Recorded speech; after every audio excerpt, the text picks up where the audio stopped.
noches, El Salvador. Una vez más, sean todos bienvenidos a esta su entrevista 8 en punto. Esta noche, noche de viernes, vamos a estar abordando con nuestro invitado de esta noche diferentes temas que seguro usted está pero muy pendiente. Vamos a estar abordando sobre la adhesión de nuestro país a Petrocaribe. También vamos a conocer un poquito sobre las expectativas del segundo periodo, el segundo quinquenio del partido FMLN. También conocer un poquito sobre el tema Fomilenio 2, reforma migratoria, que los connacionales que residen en aquel país del norte están muy pendientes, al igual que los salvadoreños al interior de este terruño bendito. Promoción de inversión, parte de los diferentes tópicos que vamos a estar abordando esta noche. Con gusto le damos la bienvenida al ingeniero Hugo Martínez, canciller de la República. Ingeniero, un gusto nuevamente tenerlo en 8 en punto. Para mí es el gusto compartir contigo, Sergio, y con los amigos y amigas que nos sintonizan a esta hora. Y felicidades por un nuevo periodo al frente de esta institución tan prestigiosa. Muchísimas gracias. Serviré con mucho entusiasmo y mucho empeño para los salvadoreños y salvadoreñas. Perfecto, señores, arrancamos. Y bueno, señores, arrancamos conociendo un poquito de cuáles son las expectativas, los targets, los objetivos del ingeniero Hugo Martínez al frente de esta cartera de Estado tan importante. Y es que recibe nuevamente la confianza de este gobierno para ser el encargado de sacar adelante las relaciones diplomáticas, comerciales, bilaterales o multilateralmente, si usted lo quiere ver así, de nuestro país con el resto del mundo. Pero antes, ingeniero, queremos saber un poquito, porque los salvadoreños muy probablemente se deben de estar preguntando, bueno, el ingeniero Hugo Martínez deposita aquella investidura como secretario del Sistema de Integración Centroamericana.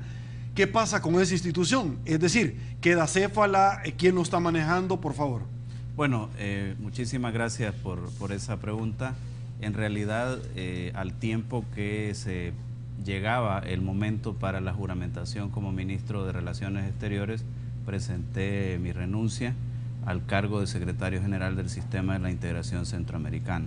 Pero en un proceso previo, durante las visitas que realizamos con el presidente Sánchez Serén a los diferentes gobiernos de la región, se fue perfilando que en base a acuerdos que ya tenemos en el sistema, le corresponderá a El Salvador continuar hasta la finalización del periodo para el que fuimos electos al frente de la Secretaría General.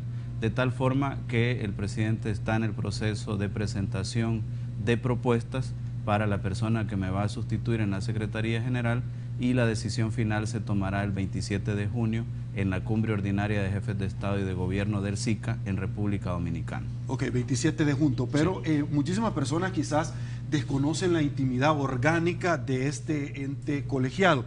¿Quién está hoy por hoy dirigiendo, para que muchas personas podrían pensar, mira, está céfala ahorita la institución? ¿Quién dirige la institución en su ausencia cuando Hugo Martínez deposita este cargo? Bueno, hay un grupo de directores de diferentes áreas que están llevando a cabo las diferentes actividades de la Secretaría General del SICA. También hay un mecanismo que los presidentes han autorizado y que estamos en coordinación con la presidencia pro tempore para que fluyan los diferentes procesos en la Secretaría General, en toda la estructura del SICA, y te puedo decir pues que se sigue funcionando de la manera óptima con que se debe funcionar, y aspiramos pues a que eso siga desarrollándose en los próximos días hasta el 27 de junio, que los presidentes designarán la persona que estará ya definitivamente por los próximos 3 años al frente de la Secretaría General. Ok, ya como canciller, en una segunda oportunidad de dirigir las relaciones diplomáticas, comerciales y conexas que tienen que ver con todo esto, en su momento muchísimas personas desaprobaban que usted dejara una cartera tan importante, y específicamente por el trabajo que venía desarrollando.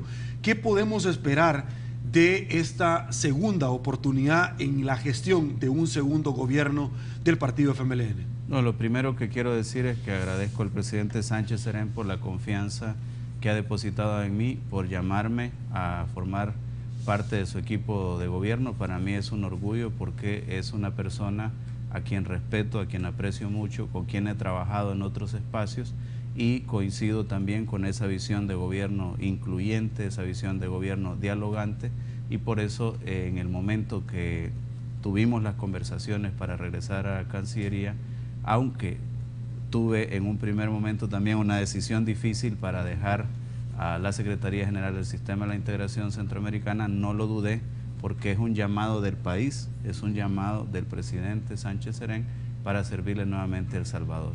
Hemos conversado con él sobre las principales prioridades para este quinquenio y él me decía claramente que aparte de las labores clásicas de la diplomacia, yo debía dedicar mucho empeño y enfocarme mucho en el tema de la promoción del comercio y las inversiones. Por esa razón estaremos dando un énfasis muy marcado en la promoción del comercio y la inversión. Estaremos lanzando en los próximos días alrededor de 14 consejerías económicas y comerciales, personas a tiempo completo que van a estar en función de promover el comercio y la inversión con los principales países inversionistas y con los principales países que tenemos comercio alrededor del mundo, y también todas nuestras embajadas y consulados van a tener metas específicas en este campo de la promoción del comercio y la inversión. Por supuesto que esa no es la única prioridad, no es la única apuesta, también hay una segunda gran apuesta que me planteaba el presidente, que está referida a nuestros compatriotas en el exterior. Como sabemos, un tercio de nuestra población vive en el exterior, la mayoría en los Estados Unidos, y me planteaba él que necesitamos una labor más cercana, más comunitaria con las diferentes comunidades de compatriotas en el exterior, que no solamente se limite a cumplir con una tarea que también tenemos que cumplirla con eficiencia, que es entregar los documentos de manera oportuna, de manera ágil, los documentos que ellos solicitan, pero también un trabajo comunitario, una comunicación fluida con ellos en el día a día. Y hay un tercer elemento que me planteaba, que se inició todo un proceso de ordenamiento de la cooperación cuando propuse en el quinquenio pasado la creación del Viceministerio de Cooperación al Desarrollo. Afortunadamente fue aprobada esa propuesta y a raíz de la creación de ese viceministerio comenzamos a trabajar en el ordenamiento de la cooperación, que nos llevó a triplicar la cooperación que se recibía en el país en el último quinquenio, a pesar de la crisis financiera internacional. Pues el presidente me ha dicho que le ponga mucha atención, mucha apuesta también a seguir ordenando, a seguir profundizando la cooperación y ojalá a seguir incrementando los montos de la cooperación para El Salvador. Ok, canciller, usted ya lo dijo, yo lo he escuchado en los días previos en los cuales usted toma nuevamente esta gran oportunidad, pero un gran, sin lugar a dudas, reto de la diplomacia en nuestro país. Vamos a abrir y estrechar lazos con todos los países. Nosotros vamos a abrir para todos los puntos cardinales. Sin embargo, un tema que vamos a abordar en el siguiente bloque es el tema Petrocaribe, que el día lunes de esta semana se suscribe ya como tal. ¿Podemos esperar un estrechamiento de relaciones aún más vigorosas con aquel país del Cono Sur, Venezuela? Vamos a estrechar las relaciones con todos los países con los que ya tenemos relaciones, principalmente con nuestros socios estratégicos. Dentro de nuestros socios estratégicos están países de Norteamérica, de Europa, de Asia, de Sudamérica también. No tenemos un enfoque particular, tenemos un enfoque general en base a los intereses supremos del Estado salvadoreño y en síntesis de los salvadoreños y salvadoreñas. Entonces, hemos trazado una hoja de ruta muy clara. Vamos a seguir consolidando las relaciones con los socios históricos, con los socios estratégicos que tenemos en Norteamérica, en Europa, en Asia, en Sudamérica. Vamos a darle más profundidad y más contenido a relaciones que ya existen, pero que no se les ha sacado el suficiente provecho, valga decir con Rusia, con Australia, con India, con los países nórdicos, etcétera.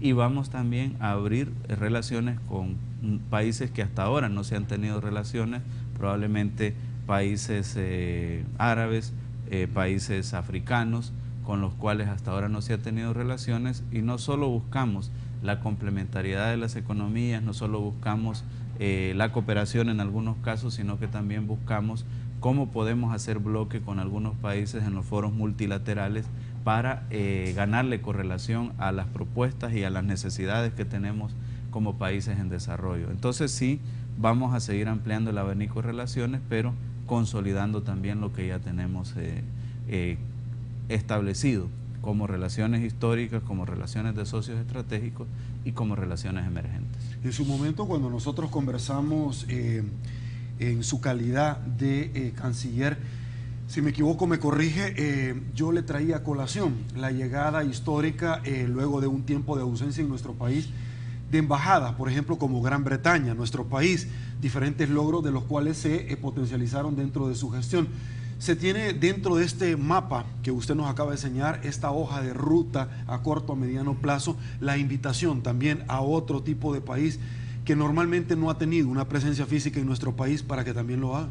Sí, vamos a hacerlo y también vamos a considerar, sin alterar nuestros presupuestos, sin alterar nuestra planilla, abrir algunas representaciones que valdría la pena abrir. Estamos haciendo ese estudio en este momento, no puedo adelantar ahora mismo nombres de países, pero sí estamos considerando ampliar nuestras representaciones, pero manteniendo las partidas presupuestarias que tenemos asignadas. Siempre lo hemos hecho así, cuando abrimos los consulados de paso en México, por ejemplo, cuando abrimos la embajada en Australia, en Cuba, realmente no solicitamos grandes apoyos financieros adicionales, sino que lo hicimos sobre la base de los ahorros, sobre la base de las economías que íbamos teniendo en otros rubros, y la apuesta que llevamos en este nuevo momento también es esa, ¿no? Con los pocos recursos que tenemos, tratar de expandir un poco más nuestra presencia, pero también invitar a países amigos que se instalen aquí en El Salvador, que tiene, además de la ventaja de sostener una relación con un país que está ubicado en el centro de Centroamérica, la posibilidad de establecer vínculos con el SICA y con los demás países miembros del SICA por quedar aquí el cuartel central o la sede central, perdón, de la Secretaría del Sistema de la Integración Centroamericana. ¿Qué tan atractivos somos nosotros como país, geopolíticamente hablando, para que en determinado momento los países puedan girar su vista hacia Centroamérica y puntualmente hacia nuestro país? Yo pienso que una cuestión que nos ha permitido ser más atractivos y más respetados es esa política de no alineamiento que hemos tenido. O sea, a los países les gusta tener un interlocutor que sea independiente, que tenga su propia posición y que no esté alineado para toda la vida con un grupo, con un bloque de países. Eso nos genera respeto. Saben que algunas veces vamos a estar de acuerdo y vamos a votar junto a un grupo de países, pero otras veces vamos a estar de acuerdo y vamos a votar junto a otro grupo de países, y eso es lo que creo yo le ha ido ganando mayor reconocimiento a El Salvador, mayor respeto, mayores posibilidades de cooperación, porque no es lo mismo cooperar con un país que tiene una personalidad propia que cooperar con un país que está alineado eternamente con un bloque de países. Ok, para cerrar este bloque, porque en el otro segmento vamos a abordar el tema de Petrocaribe, cierro con el tema de la toma de posesión, y es que usted lo mencionó y yo lo tengo que sin lugar a dudas traer a colación. Dentro de nuestros ahorros, dentro de nuestros esfuerzos, encaramos ciertos compromisos, y uno de ellos fue, ingeniero Martínez, la toma de posesión. Luego de la resolución de la Sala de lo Constitucional, el ministerio del cual dignamente dirige hoy por hoy usted, manifestó, bueno, lo vamos a asumir, este costo, este reto de sacar adelante esta fiesta cívica y democrática con recursos propios. Cuénteme, por favor. Sí, lo que hicimos fue, siguiendo las instrucciones del señor presidente Salvador Sánchez Serén, un plan de austeridad, un plan de ir reduciendo las inversiones y los gastos en cada uno de los rubros que estaban planteados para la toma de posesión, de manera que este día, aunque ofreceré la cifra exacta la próxima semana y los detalles de las inversiones o los gastos que se hicieron, este día les puedo afirmar que ahorramos alrededor del 50% en el presupuesto para el traspaso de mando. Es decir, que de un presupuesto final de 1.400.000 que había sido aprobado, prácticamente lo redujimos a un 50%, es probable que a un poco más del 50%, y esas serán cifras exactas que estaré ofreciendo la próxima semana. Nos sentimos muy orgullosos porque tuvimos un voluntariado muy grande, hubo gente que colaboró voluntariamente día, noches, 24 horas sobre 24, atendiendo delegaciones, prestando sus vehículos, incluso Todos los ministerios pusieron vehículos a la disposición para recibir a los mandatarios, a los jefes de Estado, etcétera. Y quiero enviar un reconocimiento a todas las personas que trabajaron en hacer posible que tuviéramos una toma de posesión austera pero digna, de acuerdo a los estándares internacionales. Fuimos felicitados, fuimos reconocidos por muchas delegaciones que vinieron a la toma de posesión, porque aún con los pocos recursos que pudimos invertir, que es lo poco que teníamos a mano, realizamos una actividad bien organizada, cumpliendo con los estándares internacionales y dándole esa cara de dignidad también a El Salvador, el pulgarcito de América, como le llaman. Gracias a la poetisa, pues le llaman en muchos lugares del mundo El Salvador así. Ok. Señores, nos permitimos hacer nuestra primera pausa comercial en 8 en punto. Al regresar esta noche seguimos conversando con el ingeniero Hugo Martínez, canciller de la República. Pausa, volvemos.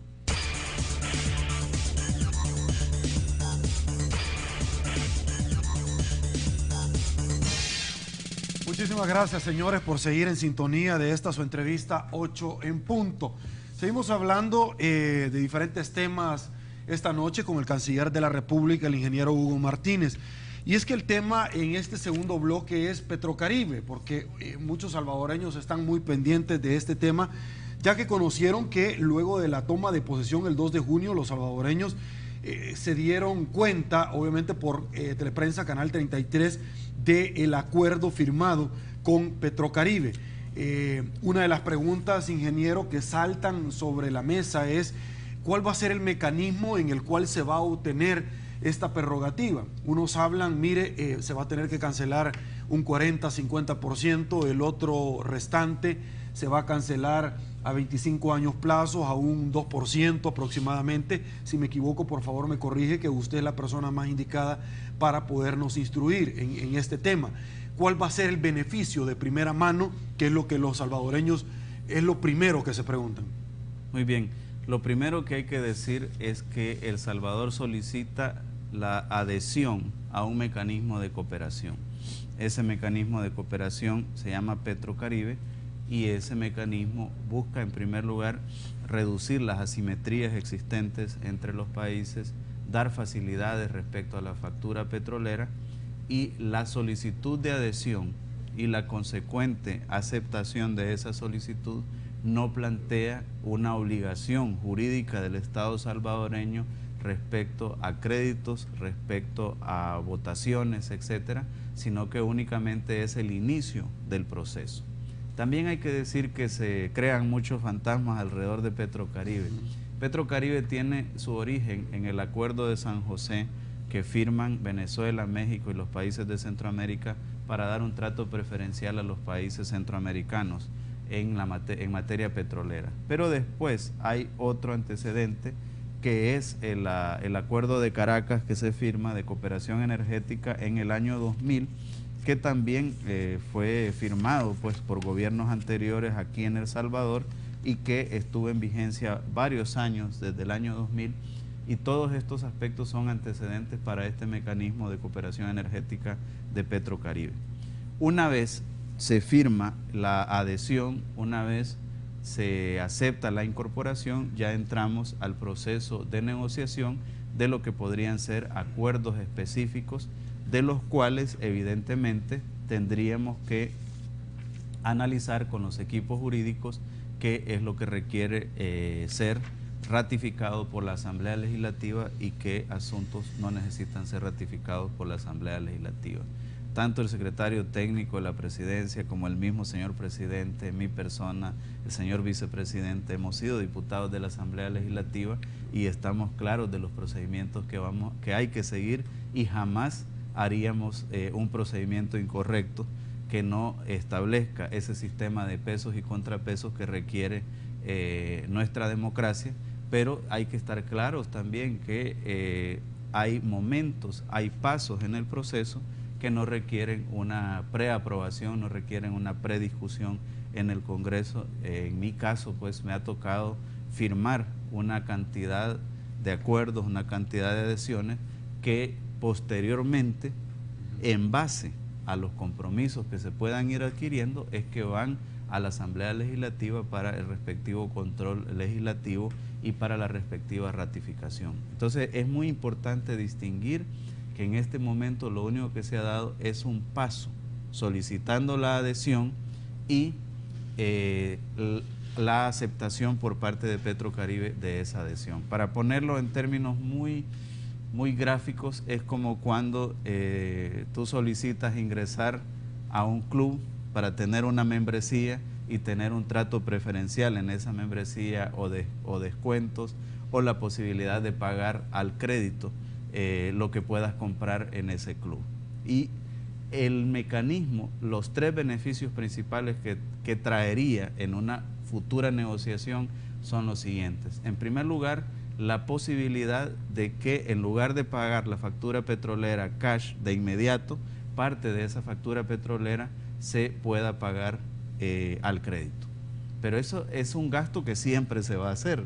O sea, la opción es o pagarlo ya a los países proveedores de Petrocaribe o a otros países proveedores. La opción es pagarlo ya o pagarlo en un horizonte de tiempo más espaciado. ¿Cuánto es ese porcentaje de crédito que se puede dar? Bueno, esas son las negociaciones específicas.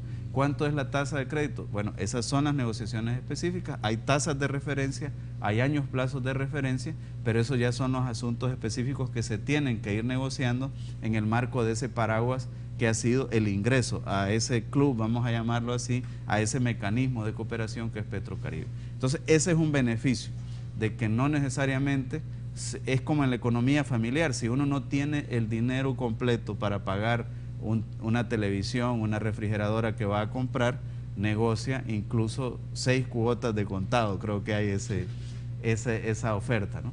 Ese es un beneficio. El otro beneficio son los programas de responsabilidad social empresarial que Petrocaribe impulsa y que la está impulsando en varios países de la región. Yo he tenido la oportunidad de ver el recambio de las carreteras urbanas de Belice, por ejemplo, donde están sustituyendo asfalto por cemento gracias a una inversión de responsabilidad social empresarial de Petrocaribe.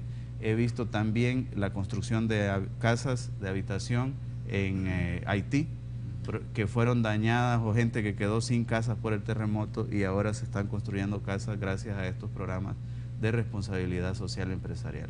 Y tercer beneficio es la cooperación técnica en materia agrícola.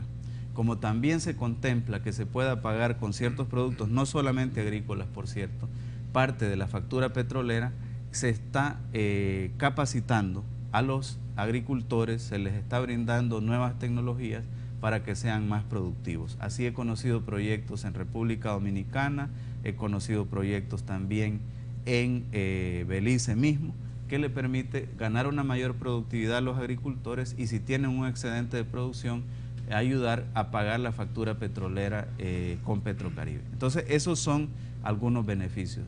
Es importante decir también que 5 de los 8 países del sistema de la integración centroamericana son miembros de Petrocaribe, sin importar el signo ideológico que se le presenta o que se le distingue a los gobiernos de la región. Vamos a ver, Belice, Honduras, Nicaragua, República Dominicana y El Salvador son 5 países de los 8 países miembros del sistema de la integración centroamericana que forman parte de Petrocaribe. ¿Son todos esos gobiernos de un solo signo ideológico? No, absolutamente no. Pero igual que lo comprendieron a nivel regional, lo están comprendiendo a nivel ya más extendido de que debe haber un pragmatismo. Si hay un beneficio para el Estado, en este caso el Estado salvadoreño y para la población salvadoreña, es importante participar en esos mecanismos de cooperación. Otra cosa que se dice, por ejemplo, que quizás porque no hay suficiente información, se está en Petrocaribe pero no se está en otros mecanismos como la Alianza del Pacífico. Señores, déjenme contarles que desde el periodo anterior que fui canciller solicitamos el ingreso a la Alianza del Pacífico, ya somos miembros observadores en la Alianza del Pacífico y también vamos a ver qué beneficios traemos de participar en la Alianza del Pacífico. Se hizo tanto debate cuando yo también firmé una carta de solicitud y de adhesión a la Alianza del Pacífico. No, ¿Se pidió que hubiera control legislativo sobre ese primer paso? No, porque como todos sabemos hay pasos subsecuentes en los cuales sí se requiere el control legislativo. Por cierto, he escuchado que los señores y señoras diputadas tendrán la bondad de invitarme y yo con mucho gusto asistiré a explicar en detalle sobre este mecanismo al cual nos hemos adherido. Ok, Alianza del Pacífico o Mercosur, o en las dos y una no es excluyente de la otra. Exactamente, y tenemos otros mecanismos. Participamos en el Asocio para el Crecimiento. Solo hay 4 países en el mundo que participan, es un proyecto de los Estados Unidos, y nosotros somos el único país del continente americano que participa en ese mecanismo de cooperación con los Estados Unidos. Entonces lo que estamos buscando es de una manera muy pragmática los diferentes espacios de cooperación de los cuales se pueda beneficiar El Salvador y de los cuales se puedan beneficiar los salvadoreños y salvadoreñas. Ok, ingeniero, algunas personas preguntan, ¿tienen la capacidad de poder manejar un volumen tal que en algún momento franquearon en términos de elecciones como 400 millones aproximadamente que se estarían manejando solo con el tema de la importación del crudo y derivados del petróleo? ¿Se tiene la capacidad ya instalada o se va a tener a futuro para poder ser receptor de este producto? Bueno, es que esa premisa parte del hecho de que no hay una economía de libre mercado en El Salvador. El hecho de que haya un mecanismo de cooperación no quiere decir que solamente a través de ese mecanismo de cooperación se pueda pagar o importar el petróleo y pagar la factura petrolera. Siempre habrá las empresas transnacionales que están operando en El Salvador que pueden tener la opción o de comprar a través de ese mecanismo o de comprar directamente a otras regiones productoras de petróleo, porque estamos en una economía de libre mercado y precisamente lo que haría Petrocaribe también es inyectar de alguna manera facilidades para la compra de productos del petróleo y sus derivados, y al tener mayor abastecimiento, introducir mayor competencia en el país y la posibilidad que a través de esos mecanismos de competencia los precios puedan ser, vamos a decirlo así también, más competitivos y que eso redunde en un beneficio para la población salvadoreña. Entonces no se trata de poner todo o negro o blanco, de que ya porque se firma el ingreso a un mecanismo de cooperación, todo el petróleo, todo el crudo que se importa para El Salvador va a ser a través de ese mecanismo. Jamás ha sido planteado así, y hay muchas empresas que lo hacen directamente. Unas lo compran a Venezuela, otros lo compran en el Golfo de México, otros en el Golfo Pérsico, etcétera, y eso es precisamente la riqueza de un mecanismo de libre mercado, que pueda haber competencia y que cada quien elija cuál va a ser su proveedor de acuerdo a la conveniencia en precio, en calidad, etcétera. Ok, ingeniero, tengo un par de preguntas en las redes sociales. Parte de estas usted ya las respondió, sin embargo, gracias Carlos Cantizo por articular estas preguntas. ¿Por qué los diputados no van a aprobar esta unión? Bueno, usted ya lo adelantaba. Vamos a recibir 600 millones en gasolina, ¿quién va a pagar esta deuda? Tercera, si ellos nos dan 600 millones en gasolina, ¿qué les vamos a dar nosotros? Usted ya lo adelantaba, productos manufacturados o agrícolas. Si el acuerdo es de Estado a Estado, pregunta, parte de las inquietudes que Carlos puntualmente está trasladando, por favor. Que yo creo que aquí es donde hay algunas confusiones. En primer lugar, no se ha firmado un acuerdo. Lo que se ha firmado es la solicitud para participar en un mecanismo de cooperación, así como firmamos la solicitud para participar en la Alianza del Pacífico, que se nos aceptó en un primer momento como observadores. ¿Por qué? Bueno, porque para entrar a la Alianza del Pacífico se requiere tener acuerdos de libre comercio con todos los países miembros de la Alianza, y nosotros aún no tenemos con Perú, estamos en negociación con Perú para entrar a un acuerdo de libre comercio con ellos. Entonces, es igual en Petrocaribe. Lo que hemos solicitado es participar en ese mecanismo. Ahora, bien, si vamos a un siguiente paso, que ya significa un acuerdo específico, de decir, El Salvador va a comprar a través del mecanismo de Petrocaribe 5 barriles de petróleo, 100 barriles de petróleo, 1000, 5000 barriles de petróleo, en tales y tales condiciones, eso sí, ya es un acuerdo que se tiene que firmar y hay un compromiso del país, y por lo tanto ahí tiene que haber obligatoriamente un control legislativo. Incluso Nosotros, si en un momento determinado, que no se ha hecho con la participación en otros mecanismos como Alianza del Pacífico, se llega al criterio en la Asamblea Legislativa que es importante ratificar esa adhesión que hemos tenido de Petrocaribe, tampoco tenemos ningún problema, solo que hay una interpretación que en este primer paso no se requiere por las razones que te decía. Y yo creo que aquí debemos de ser coherentes, ¿no? Los dos, tanto Petrocaribe como la Alianza del Pacífico, son mecanismos de cooperación, de comercio, etcétera, y si vamos a pedir que se haga un tratamiento en el caso de Petrocaribe, pues es el mismo tratamiento en el caso de la Alianza del Pacífico. Eso es lo que yo he hecho en la gestión. Primero hicimos la solicitud de adhesión a la Alianza del Pacífico, no levantó tanto revuelo y estamos como miembros observadores ya desde hace varios meses. Imagínate, yo salí un año para estar en la Secretaría General del SICA, ya antes que yo saliera habíamos sido admitidos y estamos participando en la Alianza del Pacífico. De hecho, hemos sido invitados para mediados de junio en México para seguir en este diálogo de la Alianza del Pacífico. Entonces, es el mismo caso. Hay un asunto que quiero aclarar también. Los países, no todos los países miembros de Petrocaribe son miembros de ALPA, que es otro mecanismo. Por ejemplo, Ecuador, Bolivia, no son miembros de Petrocaribe. Ni todos también los países de Petrocaribe participan en ALBA. República Dominicana no está en ALBA, Honduras no está en ALBA, Belice no está en ALBA y así sucesivamente. Entonces yo creo que aquí, y qué bueno que tenemos estos espacios para poder explicar, para poder conversar, porque ha habido también muchos preconceptos, ¿verdad? Y es importante aclarar, por eso agradezco este anuncio, que no he recibido la invitación oficial, pero cuando reciba la invitación oficial del Congreso, con gusto iré a dialogar con los señores diputados y diputadas, que muchos de ellos fueron mis colegas cuando fui diputado en la Asamblea Legislativa y saben que conocemos perfectamente los procedimientos y que jamás vamos a hacer un procedimiento que conlleve un control legislativo, evitando ese control legislativo, porque conocemos perfectamente cómo funcionan las cosas en la Asamblea Legislativa. Ok, otro amigo pregunta, usted ya lo adelantaba, pero sin embargo es importante decirlo, si esto no afecta a algún tipo de relaciones que se puedan tener. De hecho, es un tema que lo vamos a abordar más adelante con nuestro invitado, el tema de Fomilenio 2. Representantes de la Embajada americana con sede en nuestro país ya dijeron de que esto en ningún momento va a afectar que siga su curso legal Fomilenio 2, la ponderación de esto y los indicadores que se deben de cumplir.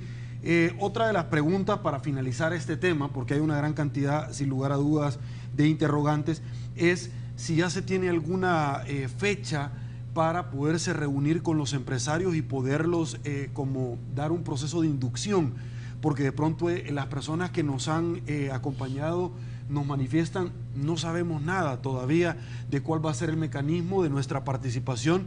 Sí lo vemos con muy buenos ojos y es importante y lo tenemos que decir nosotros, el que se vaya a tomar en cuenta la agricultura, productos manufacturados, etcétera, pero queremos conocer un poquito más. ¿Ya se tiene fecha? Sí, claro, no se trata de una sola reunión general, sino de varias reuniones con los sectores. Ya esa parte no es tanto competencia de Cancillería, pero por supuesto que vamos a acompañar ese proceso y debemos pues hacer esa información y sobre todo hacer una participación en los mecanismos que a futuro se pueden ir creando dentro de este mecanismo global de cooperación, que podríamos definirlo así, a Petrocaribe. Pero lo que quiero dejar muy claro es que este es un paso inicial de adhesión, que no se ha negociado ningún tratado bilateral, no se ha negociado ningún acuerdo que implique endeudamiento ni nada por el estilo. Lo único que se ha hecho es tener el derecho de participar en ese mecanismo de cooperación, así como también tenemos el derecho de participar en la Alianza Pacífico, así como también tenemos el derecho de participar en el Asocio para el Crecimiento. Ya luego se entra en el detalle y ahí sí los aspectos que requieran control legislativo, perfectamente, sin ningún problema, los vamos a llevar. Y además, a la Asamblea.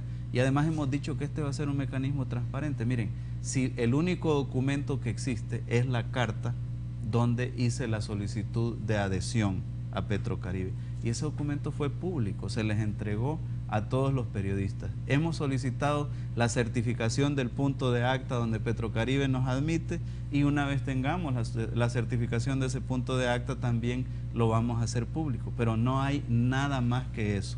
Lo demás que venga en adelante será producto de las negociaciones que se establezcan, y cuando sea necesario un control legislativo, perfectamente lo haremos. Ok, señores, hacemos una nueva pausa comercial en 8 en punto. Al regresar vamos a abordar con nuestro invitado de esta noche tanto reforma migratoria, Fomilenio 2, promoción e inversión de nuestro país ante la vitrina, el mundo entero. Pausa, volvemos.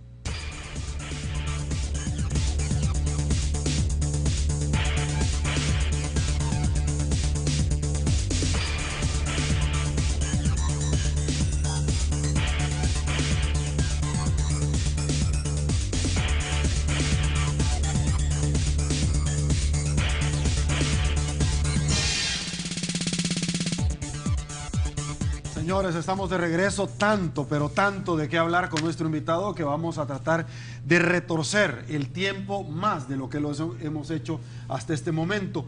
Muy pendiente, reforma migratoria, pero antes de eso, Fomilenio 2 para poder cerrar en feliz término el tema de inversión en nuestro país. ¿Qué nos hace falta, canciller? Muchos dicen, mire, ya casi, pero ese ya casi no llega. ¿Qué nos hace falta? Bueno, en realidad hacían falta dos detalles técnicos. Uno que se refiere a la ley de lavado de dinero, un poco alinearla con los estándares internacionales del GAFIC. Y un segundo tema que es lo referente al cumplimiento del Tratado de Libre Comercio con Estados Unidos sobre las ciertas compras.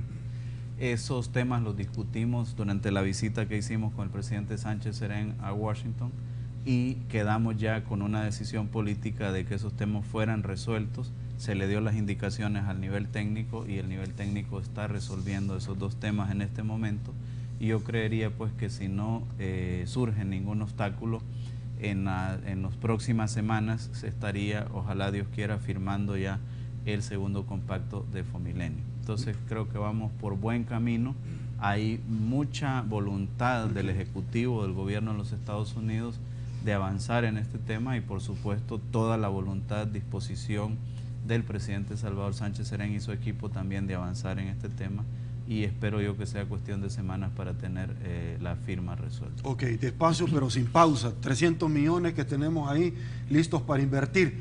Reforma migratoria, los connacionales en alguna medida preguntan en las diferentes redes sociales, ¿estamos cerca de abrazar aquel sueño de obtener un estatus legal ya en aquel país del norte, como la última gran reforma migratoria que se hizo en la administración del expresidente Ronald Reagan, por ejemplo? Bueno, es un tema complejo. Como saben, el proyecto de reforma ya fue aprobado en el Senado y está de alguna manera, por decirlo así, estancado en la Cámara Baja. Nosotros vemos que el presidente Obama tiene un gran compromiso con la reforma migratoria, pero sabemos que es un tema doméstico complejo. ¿Qué le hemos solicitado nosotros al secretario Kerry en la reunión hace algunas semanas con él? En primer lugar, que continúen los esfuerzos por la reforma migratoria. Le hicimos ver lo importante que es para los salvadoreños y salvadoreñas, pero también para los norteamericanos, porque la verdad es que los salvadoreños y salvadoreñas juegan un papel muy importante en la economía de los Estados Unidos, sobre todo en sectores claves como construcción, agricultura, restauración, alimentación, etcétera. Pero el segundo punto que le planteábamos al secretario Kerry era que hay un poco más de 200.000 salvadoreños que se ampararon en el TPS, que tienen más de 10 años de vivir y trabajar en los Estados Unidos con un permiso otorgado por el gobierno de los Estados Unidos, están registrados, pagan impuestos, bueno, igual que todos los demás pagan impuestos, han hecho todo lo que el gobierno de los Estados Unidos ha dicho, y por lo tanto nosotros creemos que en una eventual reforma migratoria integral ellos serían el primer escalón para avanzar en esa reforma migratoria, porque han cumplido todos los requisitos que se les ha pedido para permanecer en los Estados Unidos. Ok, promoción de inversión. Esta es una gran apuesta que el presidente nos ha planteado como una tarea específica para nuestro servicio exterior y para toda la Cancillería. hemos ya dado las indicaciones para crear de inmediato estas consejerías económicas y comerciales, y estamos trabajando en metas concretas de promoción del comercio y la inversión que le vamos a poner a nuestras diferentes embajadas y consulados. Vamos a trabajar de la mano también con la vicepresidencia, que se le ha dado la tarea al mismo tiempo de apoyar en la promoción del comercio y la inversión, y creemos pues que poco a poco vamos a ir incrementando esos niveles de comercio e inversión. Incluso es importante decir que tenemos inversiones de países centroamericanos, de países suramericanos. Ahora mismo, antes de venir al programa, pasé a la inauguración de una importante tienda colombiana en un centro comercial aquí, una tienda de ropa en un centro comercial aquí en El Salvador, y poco a poco se va atrayendo más inversión, y así vamos a ir construyendo pues una economía más dinámica, y eso es a lo que aspira el presidente Salvador Sánchez Serén para crecer como país. Por eso él ha dicho también su lema, unidos crecemos todos, porque ha planteado que es necesario que nos unamos, que trabajemos juntos para crecer y sacar adelante al país. Ok, como usted se refirió, canciller, al tema de las embajadas y consulados, leí en unos rotativos días atrás, cuando usted reaccionaba en algún momento a alguna pregunta de un periodista, donde señalaba si hay que investigar, si hay que hacer algunos cambios con relación al servicio que se presta en los consulados y la embajada de El Salvador, lo vamos a hacer. Es correcto, y nos ha pedido el presidente que esa cultura de apoyo, de servicio, de trabajo comunitario debe cambiar, y también yo he planteado que tenemos una política de cero tolerancia al maltrato. No es posible que las personas que ya tienen dificultades por estar en otro país reciban maltrato de nuestro servicio consular, de nuestra red consular. Lo único que le pido yo a las personas es que documenten si han sido víctimas, si han sido objeto de maltrato, para proceder administrativamente con las personas que han ejercido ese maltrato en contra de nuestros compatriotas.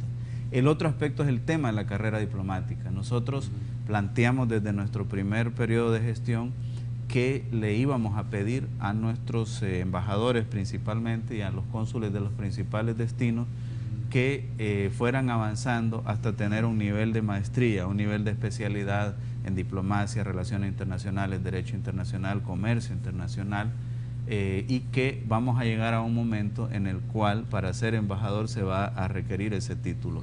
Y por eso creamos el Instituto de Formación Diplomática, para darles las herramientas. Entonces yo voy a seguir con esa empresa, con esa visión, con ese objetivo de que en un periodo de tiempo no muy lejano podamos tener toda nuestra planilla de embajadores y embajadoras con un grado académico de maestría, un grado académico de especialización en esas áreas que te mencionaba, para que puedan brindar un mejor servicio al país y puedan también desempeñar de mejor manera su trabajo. Entonces sí estamos empeñados en el sistema de carrera diplomática.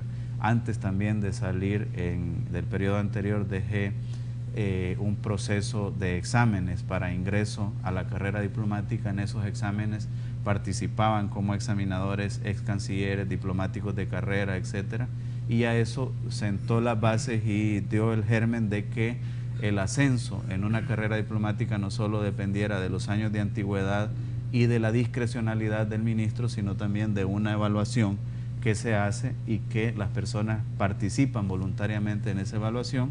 Las que pasan la evaluación tienen opción de entrar en la carrera diplomática o de ascender, y las que no pasan pues tienen la opción de seguir estudiando, de seguirse empeñando para ascender o para entrar a la carrera diplomática. Así que estamos trabajando también de lleno en ese campo. Bueno, qué bueno que usted se adelantó con el tema de la carrera diplomática, porque era la pregunta que yo tenía a continuación. Pero es imposible, ingeniero, que usted me acompañe acá esta noche y que yo no traiga a colación un tema que a título personal me llamó muchísimo la atención y me llena hoy por hoy de beneplácito. Y yo podría emitir algún juicio de valor diciendo que al final la historia o los actores hicieron justicia. Y es que en el pasado vimos cómo en una comisión consultiva de la institución de la cual usted dignamente dirige, se retiró por órdenes del presidente en aquel entonces, el señor Funes, al doctor Fabio Castillo. Ahora vemos al doctor, que goza de todo nuestro respeto y admiración, que es reinstalado nuevamente para tener a personas de la talla y del calibre de él, para que de una u otra forma puedan coadyuvar en la solución de diferentes tópicos que se van presentando. Hábleme de eso, la Comisión Consultiva es una instancia muy importante que asesora al Ministerio de Relaciones Exteriores con personas representativas de la sociedad salvadoreña, personas con mucho conocimiento en el campo jurídico, en el campo académico, en el campo internacional, y de eso se trata precisamente, de tener a los mejores hombres y mujeres en esa comisión para que asesoren al Ministerio de Relaciones Exteriores en diferentes temas. De hecho, puedo decir que parte de mi aprendizaje fue como miembro de esa comisión consultiva durante 10 años antes de ser canciller, y eso pues me dotó de un bagaje muy importante en materia de relaciones internacionales, de temas limítrofes, etcétera. Entonces, no merece la pena estar en una situación en la cual nos privemos de las luces que nos pueda dar gente como el doctor Fabio Castillo, y por esa razón pues también en conversaciones con el señor presidente Sánchez Serén y atendiendo sus instrucciones hemos emitido el decreto de nombramiento del doctor Fabio Castillo nuevamente en la comisión consultiva. Invitaremos también a otras personas para fortalecer esa comisión consultiva y tener esas luces, ese asesoramiento que necesitamos para un mejor desempeño del Ministerio de Relaciones Exteriores en términos generales. Y en efecto, amigos televidentes, ya se pronuncia y dicen personas brillantes como el doctor Castillo son las que necesita, lo dice usted, no lo digo yo. Un tema que es imposible también pasarlo por largo, no tengo mucho tiempo, entonces, pero es importante tocarlo, es que los salvadoreños vieron el tema de la Isla Conejo, tocando esta comisión, si va a tener conocimiento esta comisión de ese tema, y puntualmente, canciller, no vimos que de pronto el presidente de Honduras arribó a nuestro país. Una cosa, para dilucidar cualquier tipo de análisis, tiene que ver con la otra, y si esta comisión va a conocer precisamente temas como estos. Bueno, la comisión consultiva puede conocer de ese tema y de otros temas de interés, de otros temas de política exterior, de interés de la nación, etcétera, etcétera.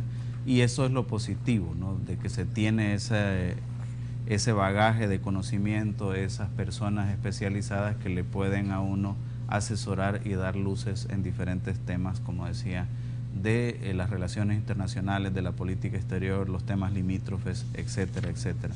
Por supuesto que estaremos trabajando arduamente sobre esos temas con la comisión consultiva. Hay aspectos de los pasos que vamos a dar como Cancillería salvadoreña que no vamos en este momento a enumerarlos, no vamos en este momento a hacerlos públicos, pero sí tengan la firme seguridad de que vamos a trabajar sobre la base del precepto constitucional de buscar el respeto a la soberanía y la integridad territorial de El Salvador, pero también las alianzas necesarias para convertir algunas zonas que hoy por hoy pueden ser zonas de discordia, pueden ser zonas de discrepancia, en zonas de desarrollo.